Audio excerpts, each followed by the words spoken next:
तो जिम्मेदारी ये लोग का है।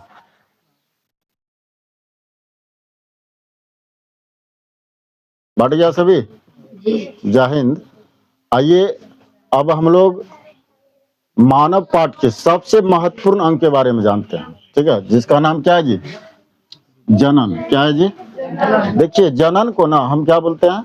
अंग्रेजी में रिप्रोडक्शन बोलते हैं। क्या बोलते हैं? जनन को अंग्रेजी में क्या बोलते हैं? रिप्रोडक्शन। ठीक है। अब जनन होता क्या है, पहले इस चीज के बारे में जानिए। देखिए, जिस क्रिया द्वारा जीव अपनी संख्या में वृद्धि करते हैं उसको हम क्या बोलते हैं? जनन बोलते हैं। क्या बोलते हैं जी? जिस क्रिया द्वारा जीव अपनी संख्या में वृद्धि करते हैं उसको क्या बोलते हैं हम? जनन बोलते हैं, या इसी को अंग्रेजी में क्या बोलते हैं हम? रिप्रोडक्शन कहते हैं। क्या कहते हैं?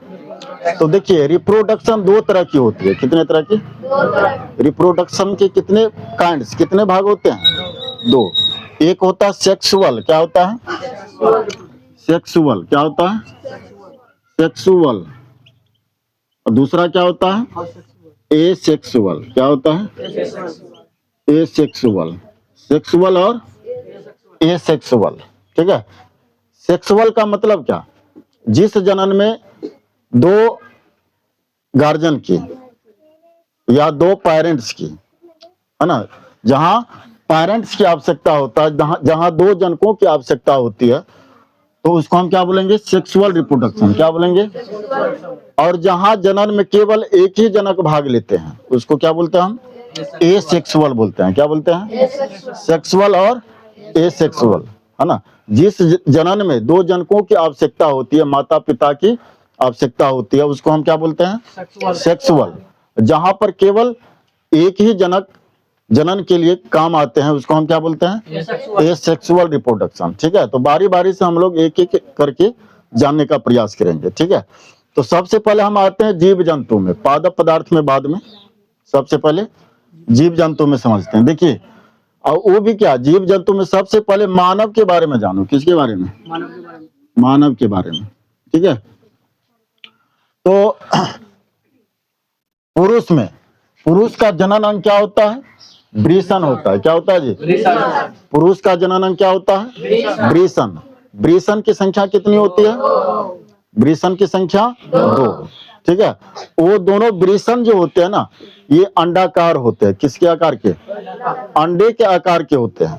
और वह वृषण जो है एक थैली जैसी रचना में मौजूद होता है, एक थैला में मौजूद होता है। उस थैला को हम क्या बोलते हैं? स्क्रोटम बोलते हैं। क्या बोलते हैं? स्क्रोटम, या हिंदी में कहे तो वृषण कहते हैं। क्या कहते हैं? या इसी को अंग्रेजी में क्या बोलते हैं हम? एपिडिडमिस बोलते हैं। क्या बोलते हैं जी? एपिडिडमिस। ठीक है। इस थैली की लंबाई ना 5 सेंटीमीटर होती है। कितनी होती है? 5 सेंटीमीटर। लंबाई कितना? और चौड़ाई कितना? 2.5 सेंटीमीटर। कितना जी? 2.5 सेंटीमीटर। ठीक है। ये थैली जो है, कभी कभार जब अत्यधिक ठंडे में जाओगे ना, तो ये सिकुड़ सा जाता है। सिकुड़ता है कि नहीं? और वहीं दूसरी तरफ अगर जहां का माहौल गर्म है, वहां पर उसकी आकृति फैलने लगता है। फैलता है कि नहीं फैलता है? तो देखिए, ये जो सामने देख रहे हैं, ये क्या हो गया जी? टेस्टिस हो गया। क्या हो गया? टेस्टिस। ये मांस का बना होता है। किसका बना होता है जी? और दोनों ही टेस्टिस में शुक्रवाहिका होती है। क्या होती है? शुक्रवाहिका। इसी को हम बोलते हैं वेस डिफरेंस। क्या बोलते हैं? इसको क्या बोलते हैं? देख रहे हो ना, ये क्या हो गया? नली हो गया। इस नली द्वारा शुक्राणु को मतलब आगे भेजा जाता है, तो इसको हम क्या बोलते हैं? शुक्रवाहिका। क्या बोलते हैं जी? मतलब क्या? जो शुक्राणु को आगे भेजने का काम करता है, जो नली, उसको हम क्या बोलते हैं? शुक्रवाहिका बोलते हैं। या इसी को अंग्रेजी में क्या बोलते हैं हम? वेस डिफरेंस बोलते हैं। क्या बोलते हैं जी? अब देखिए, पुरुष नसबंदी को क्या बोला जाता है? क्योंकि उसके वेस को काटा जाता है, इसको काटा जाता है, तो इसको क्या बोलते हैं हम? वेस्कोटोमी। क्या बोलते हैं जी? पुरुष नसबंदी को वेस्कोटोमी। ठीक है। अब देखिए, उसके बाद यह कहाँ अवस्थित होता है? उदर के नीचे। कहाँ? टेस्टिस उदर के नीचे और दो जांघों के बीच में। एक थैली में मौजूद होता है, एक थैली में मौजूद होता है, ठीक है, जो कि दो अंडाकार होते हैं, उसको हम क्या बोलते हैं? वृषण बोलते हैं। क्या बोलते हैं जी? वृषण। तो पुरुष का जनन अंग क्या है? वृषण। पुरुष का जनन अंग वृषण, जिसकी संख्या कितनी होती है? 2। और दोनों ही 2 शुक्र वाहिकाओं के द्वारा जुड़ी रहती है, जिसको क्या बोलते हैं हम जी? अंग्रेजी में वैस डिफरेंस बोलते हैं। ये दोनों ही एक नली से जुड़ा रहता है, जिसको हम क्या बोलते हैं? शुक्र वाहिका, या इसी को बोलते हैं हम वैस डिफरेंस। इसकी लंबाई ना कितना होता है जी? कितना? इसकी लंबाई कितना? 25 सेंटीमीटर के आसपास। कितनी? 25 सेंटीमीटर के आसपास होती है, ठीक है।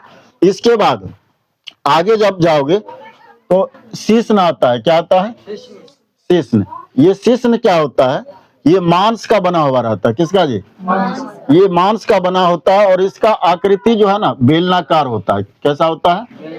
और इसका सबसे अग्रभाग ग्लांस कहलाता है। क्या कहलाता है? और उस ग्लांस को ढकने के लिए, उस ग्लांस को ढकने के लिए क्या आता है?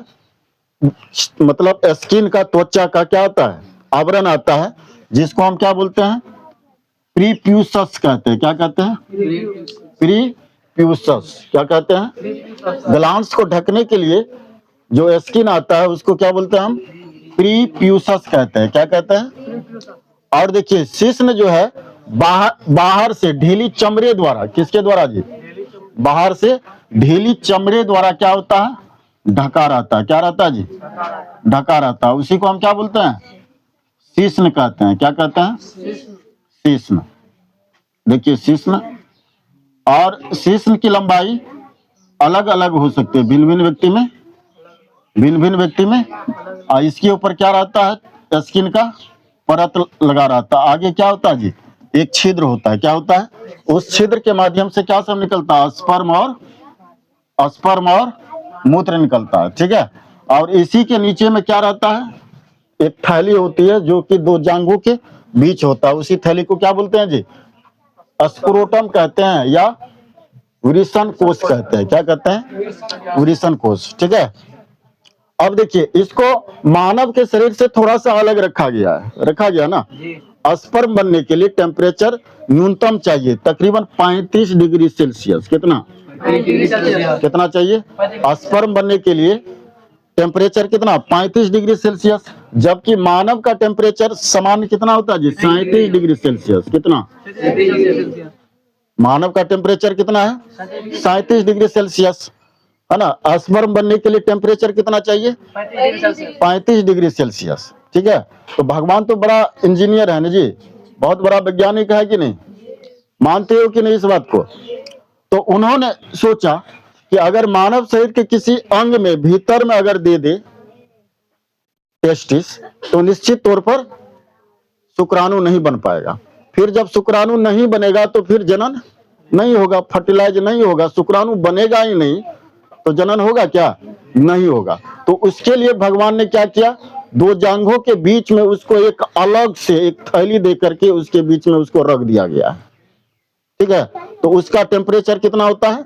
35 डिग्री सेल्सियस। क्या कितना होता है जी? 35 डिग्री सेल्सियस। लेकिन कभी कभार हम लोग क्या करते हैं, इस वृषण को भी क्या करते हैं जी? शरीर से मतलब सटा देते हैं। सटाते कि नहीं सटाते हैं? जैसे अंडरवियर पहन करके, चड्डी वगैरह पहन करके इतना कस देते हैं कि बाबू ये बेचारे किसमें सटे रह जाते हैं?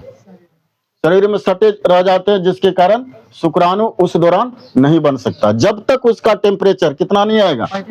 35 डिग्री सेल्सियस के आसपास नहीं आएगा, शुक्राणु नहीं बनेगा, ठीक है। शुक्राणु एक बार में कितना निकलता है जी? शुक्राणुओं की संख्या 20 लाख। कितने? शुक्राणुओं की संख्या कितना? 20 लाख। कितने? 20 लाख। कितना? जैसे कप सिरप का ढक्कन देखिए है कि नहीं? उसमें अब जितना आएगा 5 से 6-7 ml, है ना, उतनी एक बार में क्या निकलती है? स्पर्म निकलती है, ठीक है। उसकी संख्या कितनी होती है? 20 लाख होती है। कितनी होती है? 20 लाख। और 20 लाख में 10 लाख तो ऐसे शुक्राणु होते हैं जिनके टेल ही नहीं होते हैं, मतलब पूछ ही नहीं होते। पूछ नहीं होने के कारण वो ट्रेवल नहीं कर सकता, वहीं बैल बन के रह जाता है। ठीक है, अब जो है 10 लाख जो बचा वह अब चलता है किधर, किस तरफ जी, किस तरफ चलता है, फैलोपियन ट्यूब की तरफ चलता है। किधर चलता है, तो यहां पर ध्यान में रखिए। तो ठीक है, इसमें थोड़ा और समझ लीजिए। ठीक है, मादा में आइए, मादा का जननांग क्या होता है, ओवरी। मादा का जननांग ओवरी, ओवरी क्या बनाता है, ओवम बनाता है। क्या बनाता है जी, ओवरी क्या बनाता है, ओवम बनाता है। ठीक है, और कितने ओवम बनाते हैं, एक ही ओवम बनाते हैं। कितने, अगर 15-20 ओवम बनाते तो कम से कम 15-20 शुक्राणुओं को सफलता मिल जाती। तब मानव कितने बच्चे को जन्म देता, माँ एक महीने में एक ही अंडाणु का निर्माण करती है। कौन, ओवरी। ठीक है, और निर्माण करके वो कहाँ आ जाता, फैलोपियन ट्यूब के मुंह पर। कहाँ आ जाता जी, यहाँ पर। अंडे की तरह गोल होता है ये। कैसा होता है, अंडाणु बन करके यहाँ पर आ गया। ठीक है, और जनन क्षमता लगभग महिलाओं में 10 से 12 वर्ष के बाद, उसके अंदर 10-12 वर्ष के बाद महिलाओं के भीतर जनन क्षमता आने लगती है। ठीक है, और वह परिपक्व होने लगता है। 10-12 वर्ष के बाद बालिकाओं के बालिकाओं के अंदर क्या होने लगता है जी, मेंस्ट्रुएशन साइकिल होने लगता है। क्या होने लगता है, जिसको हम शॉर्ट कोट में क्या बोलते हैं, एमसी बोलते हैं। क्या बोलते हैं जी, ये एमसी के बीच में 14वें रोज, 14वें रोज, कितने रोज, 14वें रोज अंडाणु का निर्माण होता है। किसका, अब जैसे कितने दिन का चक्र चलता है जी महिलाओं में, 28 रोज का। कितना जी, 28 रोज में। ठीक है, 28 रोज तक। ठीक है, अब इसमें 14 रोज तो उसको बनने में लग जाएगा। 14 रोज अंडाणु को परिपक्व होने में लग जाता है। परिपक्व का मतलब समझते हैं ना, मैच्योर होने में, सक्षम होने में, है ना। 14 रोज लग जाता है। कितने रोज, हर 14वें रोज ये आकर के कहां बैठ जाएगा, फैलोपियन ट्यूब के बिल्कुल करीब, मतलब मुंह पर। कहा कि इसके अंदर क्या नहीं है, टेल नहीं है। टेल नहीं है तो फिर ये ट्रेवल नहीं कर सकता, एक जगह से दूसरी जगह जा नहीं सकता। लेकिन हम लोग तो जानते हैं कि स्पर्म में क्या होते हैं, स्पर्म में तो टेल होते हैं। फ्रुक्टोज उसको जो है ना आगे भेजने का काम कर देता है। ठीक है, इसके बाद